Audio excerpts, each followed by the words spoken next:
Ma'am, pornography దీని గురించి మాట్లాడితే ఇది ఒక భూత కిందే మన ఇండియాలో ఇప్పుడు ఉంది. అయితే అసలు ఈ పార్నోగ్రఫీ ఇప్పుడు పెద్దవాళ్ళు పిల్లలు అని తేడా లేకుండా ప్రతి ఒక్కరు చూసేస్తున్నారు. అది ఏజ్తో సంబంధం లేదు, జెండర్తో సంబంధం లేదు, ప్రతి ఒక్కరు చూసడానికి అది ఒక కార్టూన్ టైప్లోనే అయిపోయింది. అయితే లైక్ ఇది పిల్లలు వాళ్ళ పేరెంట్స్ మొబైల్లో చూస్తున్నారా, వాళ్ళ మొబైల్లో చూస్తున్నారా, అది సెకండరీ. అసలు ఈ పార్నోగ్రఫీ చూడడానికి గల కారణం పేరెంట్స్ అని కొంతమంది అంటున్నారు. సో ఇప్పుడు చూసే పిల్లలది తప్పు అంటారా, లేకుంటే వాళ్ళు చూడడానికి అవకాశం ఇస్తున్న పేరెంట్స్ ఇది తప్ప మేము? తప్పకుండా అది పేరెంట్స్దే అండి. పాన్ అనేది ఇప్పుడు మీరు అన్నట్టు ఇట్స్ అవైలబుల్. ఒకప్పుడు అది అవైలబుల్ ఉండేది కాదు కాబట్టి కొంచెం నియంత్రణ ఉండేది. ఇప్పుడు పిల్లలకి తెలీదు. ఒక బర్గర్ గురించి ఎలా ఎక్స్ప్లెయిన్ చేస్తారో వాళ్ళు పాన్ గురించి కూడా అలాగే ఎక్స్ప్లెయిన్ చేస్తారు. మన డిస్కషన్లో వచ్చినట్టు చిన్నపిల్లలు కూడా దీంట్లో ఇంక్లూడ్ అయ్యి ఉన్నారు. సో ఇలాంటప్పుడు ఎవరిది తప్పు? ఒకప్పుడు పిల్లలు ఒక్కళ్ళే పడుకోవాలి అంటే భయపడేవాళ్ళు, వాళ్ళని అసలు పడుకోనిచ్చేవాళ్ళు కాదు. అట్లీస్ట్ ఒక 10 years వచ్చేదాకా అన్న పిల్లలు పేరెంట్స్ తోటే పడుకునేవాళ్ళు. ఆ తర్వాత వాళ్ళకంటూ ఒక రూమో ఒక ప్లేసో ఉండేది. అండ్ దానికి తగ్గట్టుగానే పేరెంట్స్ బిహేవ్ చేసేవాళ్ళు. వాళ్ళ పర్సనల్ లైఫ్ తోటి వాళ్ళ ఇంటిమసీ తోటి కూడా అలాగే బిహేవ్ చేసేవాళ్ళు. అది కొంచెం నియంత్రణ కంట్రోల్ ఉండేది. ఇప్పుడు ఏమవుతుంది అంటే నాకు తెలిసిన ఒక ఫ్యామిలీలో చెప్పారు, వాళ్ళ అపార్ట్మెంట్లో నా ఫ్రెండ్ కూతురు, ఫ్రెండ్ కాదు ఒక క్లయింట్ కూతురు ఈజ్ ఇన్ 3rd class. దాని ఫ్రెండ్ కూడా బాంబేలో అనమాట. ఇది దాని ఫ్రెండ్ కూడా 3rd class, దాని క్లాస్మేట్. స్కూల్కి వచ్చిన తర్వాత అది వాళ్ళ పేరెంట్స్ మధ్య ఏం జరిగింది అన్నది ఎక్స్ప్లెయిన్ చేసింది దీనికి వచ్చి. ఈ అమ్మాయికి అంతా ఏంటిది అంటే కన్ఫ్యూజ్ అయిపోయింది, భయపడిపోయింది, ఏం జరుగుతుంది ఇది అని. వచ్చి వాళ్ళ మదర్కి ఎక్స్ప్లెయిన్ చేసింది.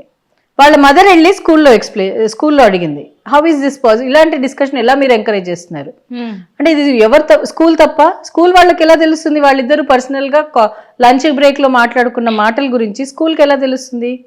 హౌఎవర్ స్కూల్ వాళ్ళు ఏం చేస్తారు, good touch, bad touch, good behaviour, bad behaviour. మన స్కూల్ వెళ్ళేదే ఒక డిసిప్లిన్, ఒక నియంత్రణ తెలుసుకోవడానికి. సో అది స్కూల్ ఫంక్షన్, అగ్రీడ్. కానీ పేరెంట్స్ ఫంక్షన్ కూడా ఉంది కదా.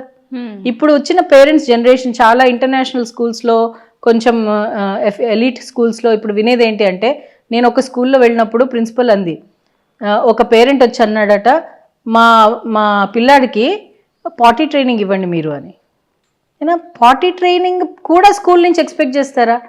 అంటే వాడికి షిట్కి వెళ్ళడం, ఎప్పుడు వెళ్ళాలి, ఏం చేయాలి, ఎలా వెళ్ళాలి అని కూడా స్కూల్ వాళ్ళు నేర్పించాలి అంటే మరి పేరెంట్స్ చేసిన పని ఏంటి? కానీ వదిలేయడమేనా? కన్నాము, వాళ్ళకు ఫీజు కడుతున్నాము, వదిలేసాము.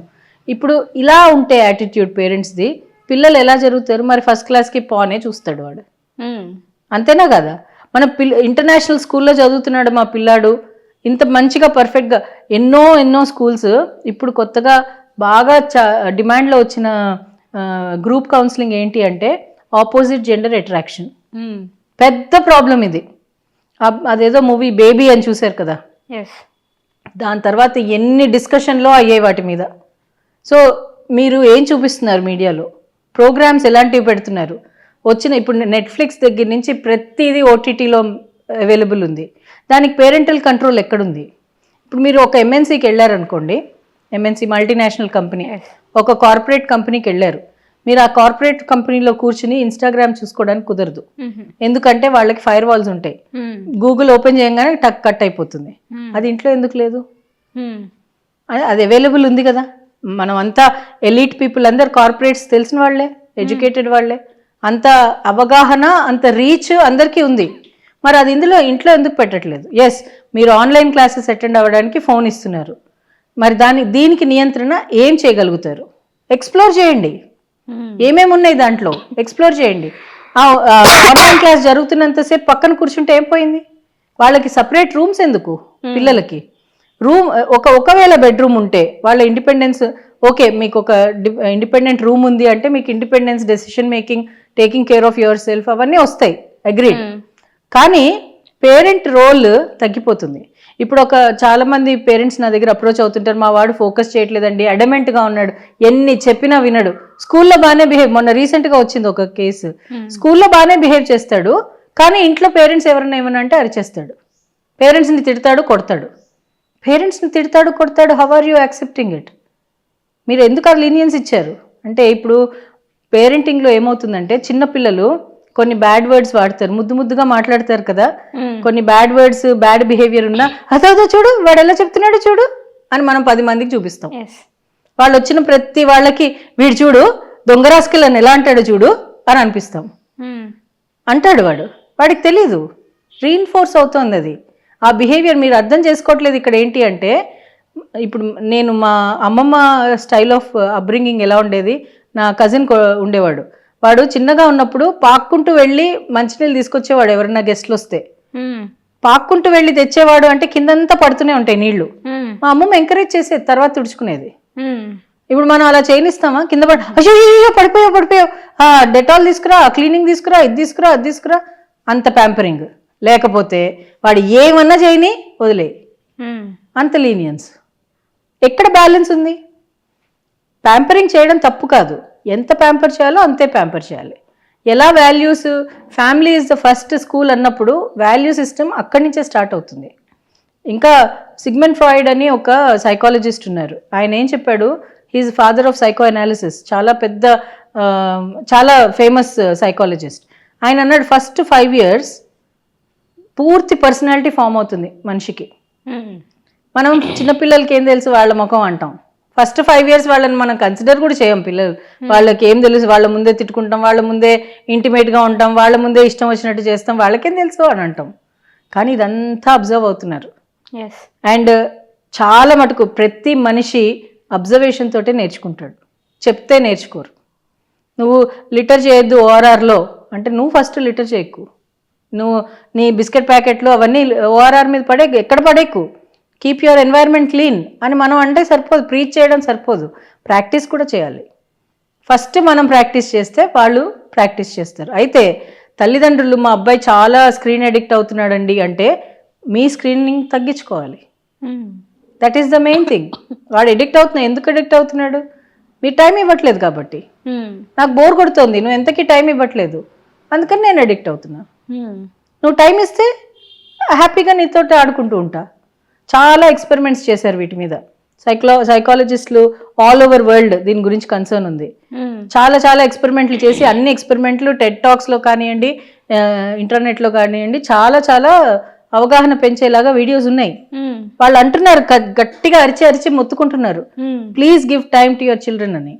మీరు వినకపోతే తప్పెవరిది? సైకాలజిస్టుల దగ్గరికి, కౌన్సిలర్స్ దగ్గరికి I'm going for a therapy అని అదొక స్టైల్ అయిపోయింది. నేను థెరపీకి వెళ్ళకూడదు, కౌన్సిలింగ్ సెషన్ తీసుకోకూడదు అని అనట్లేదు, అంతవరకు తెచ్చుకోకండి. మీరు ముందే రియాక్ట్ అవ్వండి. యాజ్ ఎ పేరెంట్ ఫస్ట్ మీరు థెరపీకి వెళ్ళాలి.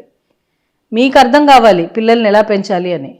పిల్లల్ని ఎలా పెంచాలి అని మీ పెద్దవాళ్ళు చెప్పినట్టు మీరు వినలేకపోతే, పోనీ వాళ్ళ సజెషన్ మీకు నచ్చకపోతే, మీరు ఎలా పెంచాలో మీరు అవగాహన పెంచుకోండి. మీకు ఫోన్ ఎలా వాడాలి, ఐఫోన్ బెటరా, యాప్ ఇది శాంసంగ్ బెటరా, ఇంకో బ్రాండ్ బెటరా అనడానికి మీరు రివ్యూ చూస్తున్నప్పుడు పిల్లల గురించి కూడా అవైలబుల్ ఉంటుంది కదా. ఎక్కడంటే అక్కడ మీరు if you have will power you can do it కదా. మీకు విల్ నాకు చేయాలి అన్న ఆలోచన ఉంది అంటే ఎక్కడి నుంచైనా వెతకచ్చు ఇన్ఫర్మేషన్. మా లాంటి ఆర్గనైజేషన్స్ ఉంటాయి మీకు హెల్ప్ చేయడానికి. మీకు A to Z అంటే చేయి పట్టుకుని నేర్పించి చేయడానికి కూడా మేము రెడీగా ఉన్నాం, ప్రొవైడెడ్ మీరు రావాలి కదా. అవగాహన ఎన్నో స్కూల్స్ వాళ్ళు అంటారు, మేడం పీటీఎంలో మనము ఒక సైకలాజికల్ సెషన్ పెడదాము అని. పేరెంట్స్ ఎవరు రారు. పీటీఎంస్కి వచ్చేది ఎందుకు అంటే, పేరెంట్ టీచర్ మీటింగ్కి వచ్చేది ఎందుకు అంటే, మా వాడికి 90% ఎందుకు రాలేదు, మీరు సరిగ్గా ఎందుకు చెప్పట్లేదు, వాడికి ఇంట్లో భలే చెప్తాడే, స్కూల్కి వచ్చేటప్పటికి ఇలా ఎందుకున్నాడు, లేకపోతే వీడితోటే కూర్చుంటాడు వాడు కూడా, ఫస్ట్ క్లాస్లో వీళ్ళిద్దరికీ ఇంత పర్సెంటేజ్ వచ్చింది, సెకండ్ క్లాస్కి వచ్చేటప్పటికి ఎందుకు తగ్గింది వీడికి, లేకపోతే ఇంటర్మీడియట్కి వచ్చేటప్పటికి ఎందుకు తగ్గింది. ఒక్కొక్కళ్ళ అబిలిటీ ఒక్కొక్కలాగా ఉంటుంది, అందరి బిహేవియర్ ఒకలాగానే ఉంటుందా. మీకు మీ భర్తకి ఎలా తేడా ఉందో, మీకు మీ చెల్లెళ్ళకి తమ్ముళ్ళకి ఎలా తేడా ఉందో, ఒక్కొక్క ఇండివిజువల్లో ఒక్కొక్క యూనిక్నెస్ తోటి పుడతారు. వాళ్ళకున్న యూనిక్ స్కిల్స్ అబిలిటీస్ ఉంటాయి, వాటిని బట్టి వాళ్ళు పైకి వస్తారు. అందరికీ అన్నీ రావాలని లేదు. మీరు యాక్సెప్ట్ చేస్తారు మన ముందు, మళ్ళీ బిహేవ్ చేసేది ఇంటికి వెళ్ళి సేమ్ థింగ్. టీచర్స్ ముందు లేదండి ఇలా చేయాలి అలా చేయాలి, ఓకే మ్యామ్ అంటారు. కొంతమంది ఎడ్యుకేటెడ్ పేరెంట్స్, కాస్త అవగాహన ఉన్న పేరెంట్స్, ఎడ్యుకేషన్ ఒకటే కాదు అన్ఎడ్యుకేటెడ్ కూడా కొంచెం సంస్కారం ఉన్న పేరెంట్స్ టీచర్స్ చెప్పింది వింటారు, అర్థం చేసుకుంటారు. కొంతమంది ఉంటారు యారగెన్స్, మేము ఫీ పే చేయట్లే, మీరు కదా చూసుకోవాలి. అంటే స్కూల్ చూసుకోవడానికి రెడీగా ఉంది కాబట్టి వాళ్ళు స్కూల్ ఓపెన్ చేశారు, కరెక్టే. కానీ వాళ్ళదే నా అంతా బాధ్యత. మీరేం చేస్తున్నారు అలా అయితే? ఇంటికి వెళ్ళిన తర్వాత మీరు కొంచెం టైం స్పెండ్ చేయండి. మా ఆవిడకి ఇంగ్లీష్ రాదండి, she can't do it. Okay, she can't do it, she doesn't have to teach, she just have to spend time there. కూర్చో అంతే, వాళ్ళు ఏం చేస్తున్నారో చూడు అంతే. నువ్వేం చేయక్కర్లేదు. నీకు అర్థం కాలేదా, టీచర్స్ దగ్గర నుంచి హెల్ప్ తీసుకో. మేడం నేను గైడ్ చేయడానికి రెడీగా ఉన్నాను, కానీ నాకు ఇంగ్లీష్ రాదు, లేకపోతే నాకు మ్యాథ్స్ రాదు. నాకు మ్యాథ్స్ రాదు కాబట్టి వీళ్ళని ఎలా గైడ్ చేయాలో మీరు చెప్పండి, నేను చేస్తాను అని అంటే, మేడం ఈ వర్క్షీట్ ఫినిష్ చేస్తే బాగుంటుంది అని టీచర్ ఏదో సలహా ఇస్తుంది, అది ఫాలో అవ్వండి, సింపుల్. అది కాకుండా మీరు టీచర్స్ని, స్కూల్స్ని, లేకపోతే ఇంకెవరినో బ్లేమ్ గేమ్ ఒక్కటే అలవాటు చేసుకుంటున్నారు అందరూ. నిన్ను బ్లేమ్ చేస్తావు, లేకపోతే నన్ను బ్లేమ్ చేస్తావు. అది వైఫ్ అండ్ హస్బెండ్ అవనియండి, స్కూల్ పేరెంట్, గ్రాండ్ ఎవరో ఒకళ్ళు, ఒక బలీకా బక్రా అక్కడ, వాళ్ళ మీద తోసేయాలంతా. వాళ్ళకి ఏం తప్పులు వచ్చినా వాళ్ళ మీద తోసేయాలి. సో అలాంటప్పుడు ఇప్పుడు చెప్పండి, పాన్ చూస్తున్నారు చిన్నపిల్లలు అంటే ఎవరిది తప్పు? పేరెంట్స్. డెఫినెట్గా అలాంటి గ్యాడ్జెట్స్ ఇవ్వకండి. ఎందుకు ఇప్పుడు ఆన్లైన్ క్లాసెస్ తగ్గిపోయాయి. ఒకవేళ ఉంటే అది మీ ల్యాప్టాప్లో ఇవ్వండి, లేకపోతే ఇంకో దాంట్లో ఇవ్వండి. ఫోన్ యాక్సెస్ తగ్గించండి. లేకపోతే ఆన్లైన్ క్లాసెస్ జరుగుతున్నంతసేపు మీరు పక్కన ఉండండి, మీ ఫోనే ఇవ్వండి. మీ ఫోన్ ఇచ్చి అక్కడే కూర్చుని వాళ్ళది అయిపోయిన తర్వాత మీరు ఏ పేపరో చదువుతూ కూర్చోవచ్చు అంతసేపు. నేనేం చేయాలి, నా టైం వేస్టా అంటే ఎలాగా? అలాంటప్పుడు ఇలాంటి బిహేవియర్ అవుట్పుట్సే వస్తాయి.